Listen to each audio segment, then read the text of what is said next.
Hi folks, I'm Arthur Arkush along with Kevin Fishbain and Arthur Arkush from report from Halas Hall. A couple days before the Bears' big game against the Miami Dolphins, we're going to preview it for you. And I think, Kevin, we start with Ryan Tannehill and the Dolphin offense. Not the most dangerous unit this Bears defense has seen. No, it's not, but it's got a lot of potential because Ryan Tannehill can move outside the pocket. He's got a strong arm, and he's got two receivers in Mike Wallace and Brian Hartline that can really stretch the field.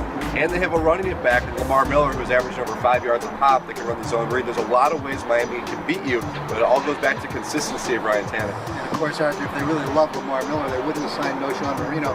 He's now gone for the year, but Landry's a nice-looking rookie. They get a little bit out of Charles Clay at tight end. They can scare you. Tannehill has stretches where he's pretty good football player. Yeah, absolutely. And I have to say, Lamar Miller doesn't look like the same player this year. I think Noshawn Marino coming in and his elbow injury in week 1 has really lit a fire under Miller. But you're absolutely right about Jarvis Landry, a dangerous weapon and really dangerous in space. Charles Clay can threaten down the seam. So, and we can't forget Mike Wallace, of course, who they use in a variety of ways in this offense. So there's enough talent to beat you. Ryan Tannehill's a bit streaky, though. You know, Kevin, defensively, all the talk this week has been about Cameron Wake.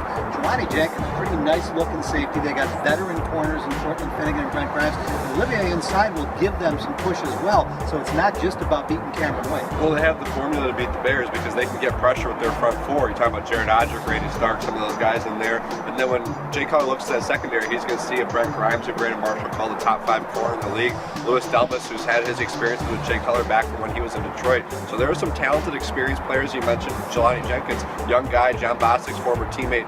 There's some definite talent on the Kevin Coyle's defense for Miami. And there's a coaching issue here, Arthur. Joe Philbin had a bad game last week, made some questionable game management decisions.